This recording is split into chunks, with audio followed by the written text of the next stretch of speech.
ಎಲ್ಲವಕ್ಕೂ ನಮಸ್ಕಾರ.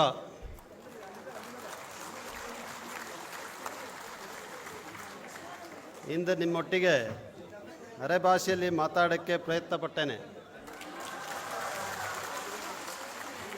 ಅರೆಭಾಷೆ ಅಕಾಡೆಮಿ ವರ್ಷೋಳು ಕೊಡುವ ಗೌರವ ಪ್ರಶಸ್ತಿ ಜಂಬರ ಇಂದಿಲ್ಲಿ ನಡೀತೊಳ್ಳೋದು ಖುಷಿನ ಸಂಗತಿ. ಈ ಸರ್ತಿ ಗೌರವ ಪ್ರಶಸ್ತಿಗೆ ಆಯ್ಕೆಯಾದವು ಎಲ್ಲಕ್ಕೂ ಅಭಿನಂದನೆಗ ಸರಿತಾ. ಎಲ್ಲರಿಗೂ ನಮಸ್ಕಾರ. ಸರ್, ಹೋದ ಸತಿ ಕಾರ್ಯಕ್ರಮದಲ್ಲಿ ಅರೆಭಾಷೆ ಕಲ್ತು ಮಾತಾಡ್ತೀನಿ ಅಂತ ಹೇಳಿದ್ದೆ, ಕಲೀಲಿಕ್ಕಾಗಲಿಲ್ಲ ಸರ್, ಅದಕ್ಕೆ ಓದ್ಬಿಟ್ಟೆ ಒಂಥರ. ಅರೆಭಾಷೆ ಅಕಾಡೆಮಿಯ ಭಾಳ ಉತ್ತಮವಾದಂಥ ಕೆಲಸವನ್ನು ಮಾಡ್ತಾಯಿದೆ ಅಂತ ಹೆಮ್ಮೆಯಿಂದ ಸಂತೋಷದಿಂದ ಹೇಳಲಿಕ್ಕೆ ಬಯಸ್ತೀನಿ. ಇವತ್ತು ಅರೆಭಾಷೆ ಅಂತ ಹೇಳಿದ್ರೆ, ಅರೆಭಾಷೆಯ ಸಮುದಾಯದವರು ಅಂತ ಹೇಳಿದ್ರೆ ತನ್ನದೇ ಆದಂಥ ವಿಶೇಷತೆ ಇದೆ.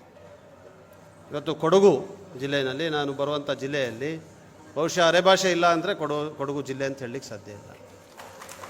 ಎಲ್ಲ ಜನಾಂಗವನ್ನು ಒಳಗೊಂಡಂದರೆ ಮಾತ್ರ ಕೊಡಗು ಜಿಲ್ಲೆ ಆಗೋಕ್ಕೆ ಸಾಧ್ಯ ಆಗುತ್ತೆ, ರಾಜ್ಯ ಆಗಲಿಕ್ಕೆ ಸಾಧ್ಯ. ನಮ್ಮದೇ ಆದಂಥ ಅಪಾರವಾದಂಥ ಕೊಡುಗೆಯನ್ನು ರಾಜ್ಯಕ್ಕೆ, ದೇಶಕ್ಕೆ ಕೊಟ್ಟಂಥ ಸಮುದಾಯ ಅರೆಭಾಷೆ ಗೌಡರು.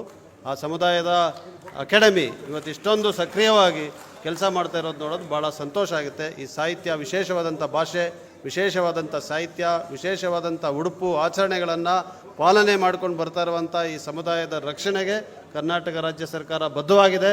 ಅದರಂತೆ ಅಕಾಡೆಮಿ ಕೂಡ ಕೆಲಸ ಮಾಡ್ತಾ ಇದೆ. ನಾನು ಮತ್ತು ನನ್ನ ಸ್ನೇಹಿತರು ಶಾಸಕರು ಇಬ್ಬರೂ ಕೂಡ ನಿಮ್ಮ ಜೊತೆಗೆ ಇರ್ತೀವಿ.